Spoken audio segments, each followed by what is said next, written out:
तो इस बार का सफर था उत्तराखंड की वादियों में बसी एक ऐसी घाटी में जाने का जो सदाबहारी फूलों की खुशबू से महकती रहती है। लेकिन इस घाटी का दीदार करने के लिए हम लोगों को तय करनी थी 14 किलोमीटर की पैदल दूरी। ये घाटी थी विश्व भर में अपनी पहचान बनाए विश्व धरोहर फूलों की घाटी, यानी कि valley of flower.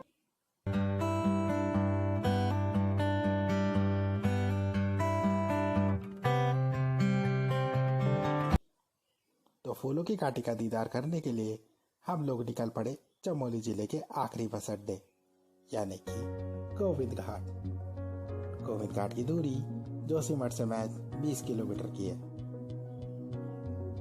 Govind Ghat पहुंचने के बाद हम लोगों ने एक लोकल टैक्सी का सहारा लिया और 3 किलोमीटर की यात्रा करने के बाद हम लोग पहुंचे पुलना गांव। यहीं से होती है अपनी पैदल ट्रैकिंग की शुरुआत। हाँ, अगर आप लोग चाहें तो घंगरिया तक का सफर घोड़े या खच्चर के सहारे भी तय कर सकते हैं, लेकिन हम लोगों ने पैदल ही फूलों की घाटी की दूरी मापने का मन बना लिया था और हम लोग निकल पड़े फूलों की घाटी का दीदार करने के लिए। पुलना गांव से शुरू हुआ ये सफर आपको हेमकुंड साहिब भी ले जाएगा, लेकिन इस बार हम लोगों का लक्ष्य था फूलों की घाटी का दीदार करने का। करीब 5 किलोमीटर की दूरी तय करने के बाद हम लोग पहुंचे भ्यूंडार गांव, जहां लक्ष्मण गंगा अपने उफान पर बह रही थी।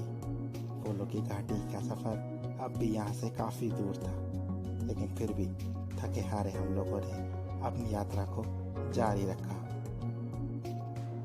जंगलों से होकर गुजरता यह ट्रैक हमें खुशनुमा पहाड़ियों का दीदार भी करा रहा था और शाम होते होते हम लोग पहुंचे घंगरिया पर, जो कि इस क्षेत्र का आखिरी बेस कैंप था। घंगरिया पर एक दिन का विश्राम करने के बाद हम लोगों ने अगले दिन सुबह जल्दी उठकर फूलों की घाटी की दूरी फिर से मापनी शुरू कर दी। घंगरिया क्षेत्र से ही एक रास्ता हेमकुंड साहिब तो दूसरा रास्ता फूलों की घाटी को जाता है। यहाँ से फूलों की घाटी की दूरी 4 किलोमीटर की, जबकि हेमकुंड साहिब की दूरी यहाँ से 7 किलोमीटर की है। लेकिन ये रास्ता काफ़ी चुनौतीपूर्ण भी है। फूलों की घाटी का आप लोग दीदार कर पाए इससे पहले आप लोगों को वन विभाग की चौकी पर अपना रजिस्ट्रेशन करवाना होगा, जहाँ आपसे पर पर्सन 150 रुपये शुल्क लिया जाएगा। लेकिन हाँ, यहाँ डॉक्यूमेंट्री और कैमरा ले जाने के चार्ज इससे भिन्न है। जंगलों के बीच से होकर गुजरता हमारा ये ट्रैक हमें कुछ पहाड़ियों का दीदार भी करा रहा था। हम लोगों ने अपनी यात्रा की शुरुआत एक पैदल ट्रैकिंग के जरिए की थी, लेकिन अगर आप लोग चाहें तो घंगरिया से पिट्ठू का सहारा भी फूलों की घाटी तक ले सकते हैं, क्योंकि यहाँ घोड़े और खच्चर का जाना पूर्णतः प्रतिबंध है। वहीं कुछ दूरी नापने के बाद एक बार फिर से हमें लक्ष्मण गंगा ने अपने दर्शन दिए, जो कि इस बार भी काफ़ी उफान पर थी। यहाँ नदियों का अपने उफान पर होना स्वाभाविक भी था, क्योंकि वैसे ही बरसाती दौर और वहीं बीती रात को भी जमकर बारिश का होना। लेकिन फिर भी हम लोगों ने अगली सुबह अपनी ट्रैकिंग को जारी रखा और थके हारे इस सफ़र को पूरा करते करते हम लोगों ने 4 किलोमीटर की दूरी भी तय कर डाली। 4 किलोमीटर की दूरी तय करने के बाद हम लोग पहुंचे पहाड़ों के बीच पे स्थित फूलों की घाटी पर। यहाँ का नज़ारा देख मन काफ़ी खुश हो गया, वो इसलिए भी क्योंकि देर रात से बारिश का सिलसिला जारी था। ऐसे में हर तरफ छाए कोहरे की धुंध से लगा क्या फूलों की घाटी का दीदार हमें हो पाएगा या नहीं। लेकिन यहाँ पहुँचते पहुँचते फूलों की घाटी को ओझल कर देने वाला कोहरा भी छट चुका था और मनमोह देने वाली घाटी को हम जहाँ तक नजर जाए वहाँ तक निहार रहे थे।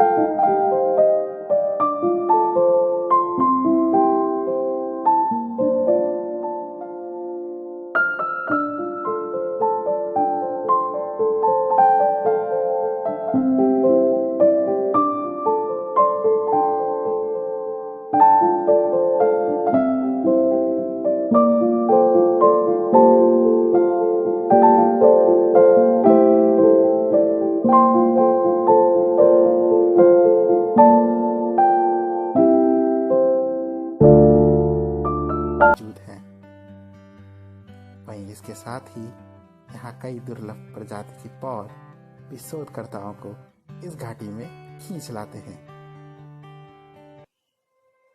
You said never let me go. You said never let me go. You said never let me go. You said never let me go. You said never let me go. You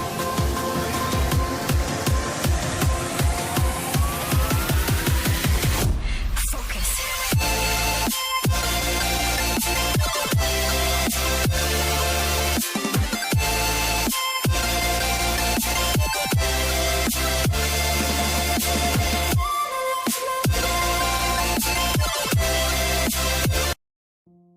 फूलों की घाटी में यहाँ के फूल ही सिर्फ चार चांद नहीं लगाते, लेकिन इनकी भीनी भीनी खुशबू से भी यहाँ की यात्रा काफी मनमोहक हो जाती है। करीब 500 प्रजाति के फूलों के दर्शन करने के बाद हम लोग थोड़ी और आगे निकले तो यहाँ कल कल सी बह रही थी पुष्पावती नदी, जो कि सिर्फ फूलों की घाटी के पास ही बहती है।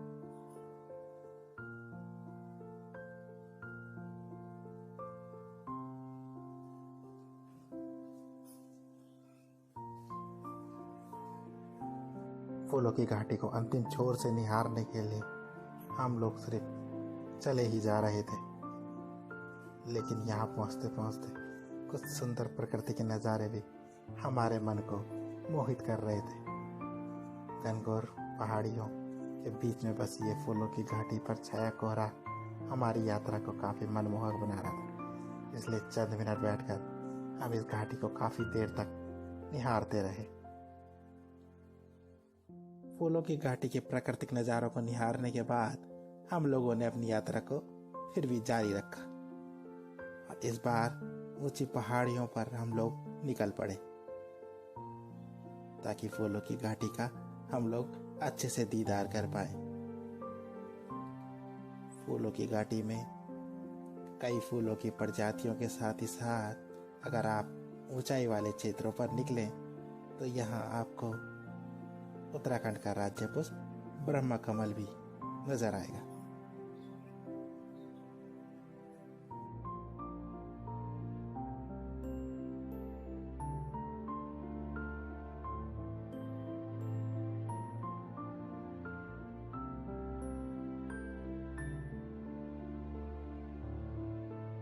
फूलों की घाटी को पहली जून से ही पर्यटकों के लिए खोल दिया जाता है ताकि पर्यटक 500 से अधिक फूलों की प्रजाति का दीदार करीब से कर पाए। तो यार अब ये भी जान लीजिए कि आखिरकार विश्व धरोहर फूलों की घाटी ने विश्व भर में अपनी पहचान बनाई कैसे। दरअसल ब्रिटिश पर्वतारोही फ्रैंक स्मिथ जब अपने कुछ साथियों के साथ इस घाटी पर पहुंचे तो इतनी भारी मात्रा में फूलों की प्रजातियों को देख वे भी हैरत में रह गए। यहाँ दुर्लभ प्रजाति के फूल और वनस्पति को देख वे भी हैरत में पड़ गए। पूरी घाटी को निहारने के बाद जब वे वापस लौटे तो उन्होंने फूलों की घाटी यानी कि वैली ऑफ फ्लावर नाम से एक पुस्तक की रचना कर डाली, जिसके बाद 1939 में क्यू बॉटनिकल गार्डन लंदन की ओर से शोधकर्ता जॉन मार्गेट ले की दुर्लभ प्रजाति की खोज में फूलों की घाटी तो आई, लेकिन यहाँ एक ढालदार पहाड़ी से गिरने के कारण जॉन मार्गेट लेगी हमेशा के लिए ही चिर निद्रा में सो गई। इस घाटी में उनकी याद आज भी कायम है। उनकी याद दिलाता एक स्मारक यहाँ अब भी मौजूद है, जिसमें कुछ शब्द इस प्रकार से अंकित है। जॉन मार्गेट लेगी की कब्र से 3 किलोमीटर की दूरी पर स्थित है टिपरा खर,